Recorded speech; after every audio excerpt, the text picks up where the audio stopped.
The Relentless Dreamer, The Untold Journey of Kalpana Chawla. In the dusty streets of Karnal, a small town in the northern Indian state of Haryana, a girl was born on March 17, 1962, who would one day touch the stars. But this is not just a story about reaching space. This is a story about defying gravity in every sense.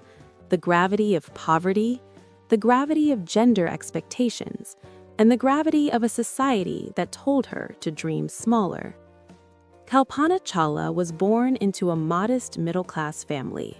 Her father, Banarasi Lal Chawla, ran a small tire business, and her mother, Sanjyoti, was a homemaker who managed the household with limited resources. In 1960s India, particularly in conservative northern towns, girls were not encouraged to pursue education beyond basic schooling. Marriage and homemaking were considered the ultimate destiny. But Kalpana's father saw something different in his youngest daughter. While the world around them whispered that educating a girl was a waste of resources, Banarasi Lal quietly nurtured a revolutionary idea that his daughter deserved the same opportunities as any son. The Chawla household wasn't wealthy, but it was rich in something far more valuable, the belief that curiosity should never be confined by circumstances. Young Kalpana, affectionately called Mantu by her family, would spend hours lying on the rooftop of their modest home, gazing at the vast expanse of the night sky. While other children her age played with dolls or learned cooking, she was mesmerized by the twinkling stars and the occasional airplane that flew overhead. She would point at the sky and ask her father endless questions. What makes planes fly? How far are those stars? Can people go there? Her childhood was marked by this insatiable curiosity, but also by the constant reminder that she was different. In school, she excelled in mathematics and science, subjects that were unofficially reserved for boys in her community. Teachers were surprised, classmates were sometimes resentful, and relatives would shake their heads, warning her parents that they were setting up their daughter for disappointment. "Who will marry a girl who studies engineering?" they asked. The social pressure was immense. Every achievement came with a side of criticism. Every ambition was met with a lecture about being realistic. When Kalpana expressed her desire to study engineering, the resistance intensified. In the 1970s in India, engineering colleges had very few female students, and aerospace engineering was almost exclusively male. Her extended family staged what amounted to an intervention, insisting that she should pursue teaching or medicine at best, acceptable careers for women. But Kalpana's father stood firm. He had seen the spark in his daughter's eyes when she talked about flying, and he refused to let society extinguish it. Kalpana enrolled in Punjab Engineering College in Chandigarh to study aeronautical engineering. She was only one of 2 women in her class. The isolation was profound. Male classmates either ignored her or made it clear she didn't belong. Professors sometimes questioned her presence in their lectures. Group projects were awkward affairs where she often had to prove her worth repeatedly. The technical coursework itself was demanding, but the emotional toll of constantly fighting for respect in every classroom, every lab, every interaction was exhausting. During this time, she faced her first significant failure. In her second year, she performed poorly on a critical examination in fluid dynamics, a subject essential to aeronautical engineering. The grade was devastating, not just academically, but emotionally. It seemed to confirm what everyone had been saying, that this path wasn't meant for her. That night, she sat alone in her hostel room, questioning everything. Should she switch to a more appropriate field? Should she accept that maybe everyone else was right? But then she remembered something her father had told her. Fear is only as deep as the mind allows. She realized that her poor performance wasn't due to lack of capability, but to the constant mental burden of having to defend her presence in every space she occupied. Instead of giving up, she made a decision. She would stop seeking permission to exist in these spaces. She belonged there because she had earned her place, and she would prove it through her work, not her words. Kalpana threw herself into her studies with renewed intensity. She spent extra hours in the library, sought help from the few professors who were supportive, and formed study groups with the small number of students who respected merit over gender. Slowly, her grades improved. More importantly, her confidence crystallized. By the time she graduated in 1982, she had earned the respect of even her harshest critics, graduating with honors.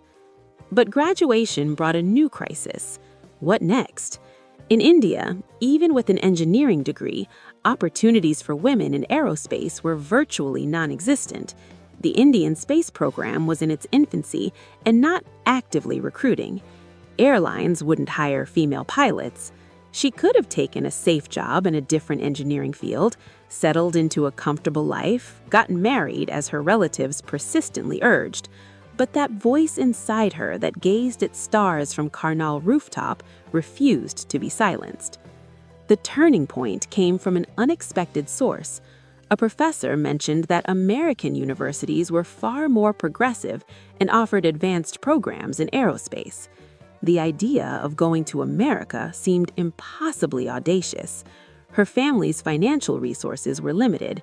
She would be a young woman traveling alone to a foreign country where she knew no one. The risks were enormous. Yet something shifted in that moment. Kalpana realized that all her life she had been told about limitations of gender, geography, resources, expectations. But what if she stopped listening to the voices telling her what wasn't possible and started listening to the one voice that whispered what could be? With her father's blessing and the little money the family could scrape together, Kalpana applied to the University of Texas at Arlington. When the acceptance letter arrived in 1982, it felt like the universe was finally saying yes. At 20 years old, she boarded a plane to America, leaving behind everything familiar, carrying nothing but a suitcase, a dream, and an unshakable determination. America presented a whole new set of challenges. She arrived with minimal funds and had to work multiple part-time jobs while pursuing her master's degree. She cleaned laboratories, tutored other students, worked in the campus cafeteria. The cultural adjustment was jarring. She missed home terribly, especially during festivals and family occasions. International phone calls were expensive, so she wrote long letters home, sometimes crying, as she described both her struggles and her small victories. But America also offered something revolutionary: the opportunity to be evaluated primarily on merit. While discrimination existed, the academic environment was more meritocratic than anything she had experienced in India. For the first time, her gender was not the first thing people noticed about her in a classroom. She could raise her hand to answer a question without the room falling silent in surprise.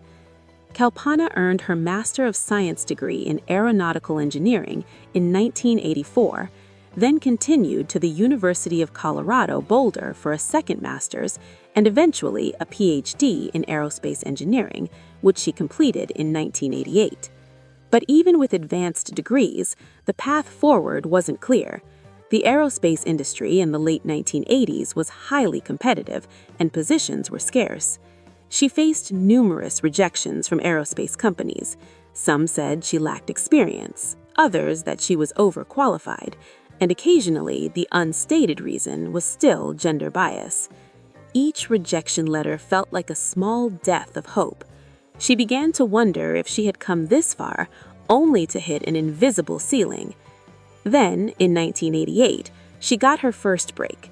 NASA's Ames Research Center in California offered her a research position. It wasn't a glamorous job. She was working on computational fluid dynamics, running complex simulations on early computer systems. But it was NASA. She was finally inside the organization that represented humanity's greatest adventures in space. Kalpana threw herself into the work with characteristic intensity. She published research papers, collaborated on important projects, and built a reputation for brilliant problem-solving and meticulous attention to detail. In 1991, she became a naturalized U.S. citizen, a practical decision that would expand her career options, but also an emotional one. She loved India deeply, and always would, but America had given her wings when her homeland had tried to clip them. Then came 1994, the moment that would change everything. NASA announced it was accepting applications for a new class of astronauts. Kalpana stared at the announcement for hours. Astronaut. The word seemed to glow on the page. This was the dream behind the... She applied, knowing the odds were infinitesimal. NASA typically received thousands of applications for each astronaut class and selected only a handful. She would be competing against military test pilots with thousands of flight hours, accomplished scientists, people who had been grooming themselves for this opportunity their entire lives. The application process was grueling. Interviews, medical examinations, psychological evaluations, technical assessments. And then the waiting. Weeks turned into months. She tried not to hope too hard to protect herself from potential devastation. The call came on an ordinary December day in 1994. She had been selected. She was going to be an astronaut. Kalpana Chawla, the girl from Karnal who had gazed at stars from a rooftop, was going to touch them. The training was the most demanding thing she had ever undertaken. She learned to fly T-38 jets, trained in spacecraft simulators, studied systems engineering, practiced survival skills, underwent centrifuge training to prepare for the intense G-forces of launch, and trained underwater to simulate spacewalks. She was often the smallest person in the program, and some of the equipment wasn't designed for someone of her stature, but she adapted and persevered. On November 19, 1997, Kalpana Chawla made history. She flew aboard Space Shuttle Columbia as mission specialist and primary robotic arm operator on mission STS-87. She became the first woman of Indian origin to fly in space. As the shuttle broke through Earth's atmosphere and the crushing weight of gravity released, Kalpana floated to the window and looked down at the planet below. She could see India. She could see the curve of the Earth against the blackness of space, the stunning fragility and beauty of the only home humanity had ever known. In that moment, 15 days orbiting Earth, she wasn't just fulfilling a personal dream, she was proving something to every little girl in Karnal, in India, anywhere in the world who had been told her dreams were too big, her ambitions inappropriate, her capabilities insufficient. She was writing a new story about what was possible. The mission completed 252 orbits of Earth, covering 6.5 million miles. When she returned, she was a hero in both America and India. Schools in India were named after her, young girls cited her as their inspiration, and she received numerous awards and honors. But Kalpana remained grounded. She visited schools, especially in India, talking to young students. Her message was always the same. The path from dreams to success does exist. May you have the vision to find it, the courage to get onto it, and the perseverance to follow it. In 2000, she was assigned to another mission, STS-107, aboard Columbia. The launch, originally scheduled for 2001, was repeatedly delayed due to technical issues and scheduling conflicts. By the time the mission finally launched on January 16, 2003, it had been delayed 18 times. For 16 days, Kalpana and her 6 crewmates conducted numerous scientific experiments in orbit. The mission was a success. They were scheduled to return to Earth on February 1, 2003. That morning, millions watched as Columbia began its descent. But 16 minutes before the scheduled landing over Texas, the shuttle disintegrated during re-entry. All 7 crew members were lost. The cause was later determined to be damage to the shuttle's heat protection system sustained during launch. The world mourned. India mourned. Her hometown of Karnal was devastated. But in the midst of tragedy, something remarkable happened. Kalpana Chawla became immortal. Not because she died, but because of how she lived. Her life became a testament to the power of relentless dreaming. Here was a girl born in a small town where girls weren't supposed to dream big, who rewrote the rules of what was possible. She faced rejection, discrimination, failure, and doubt at every turn, but she never stopped reaching. The lessons from Kalpana's journey are profound and universal. First, your starting point doesn't determine your destination. She began in circumstances that offered every excuse to dream smaller, but she refused to let her zip code or her gender define her trajectory. Second, the voice of doubt will always be louder than the voice of possibility, but you choose which one to follow. Every step of her journey, someone told her to quit, to be realistic, to accept limitations. She heard them, acknowledged them, and chose differently. Third, failure is not the opposite of success, it's the price of admission. Her poor exam in college, her job rejections, her setbacks weren't signs she was on the wrong path. They were the inevitable challenges that forge extraordinary achievement. Fourth, representation matters. By becoming the first, she made it possible for countless others to imagine themselves as second, third, 100th. Today, there are more women in STEM fields, more girls studying aerospace engineering, more diversity in space programs, in part because she proved it was possible. Finally, the measure of a life is not its length, but its reach. Kalpana lived only 41 years, but her impact echoes across generations. Children who weren't born when she died now study her story. Her name is synonymous with courage, perseverance, and the audacity to dream. When you feel stuck, when your circumstances seem limiting, when people tell you your dreams are unrealistic, remember the girl on the rooftop in Karnal. Remember that between that rooftop and the stars, there were 1,000 reasons to quit, 1,000 voices saying it was impossible. But there was one voice, her own, that said, "Why not me?" And she followed that voice all the way to space. Your dreams may not take you to orbit, but they will take you beyond where you are now. The question is not whether the path is easy, it never is. The question is whether you have the vision to see it, the courage to take it, and the perseverance to stay on it when everything tells you to turn back. Kalpana Chawla's life tells us that the only limits that truly matter are the ones we accept. Everything else is just gravity, and gravity can be defied.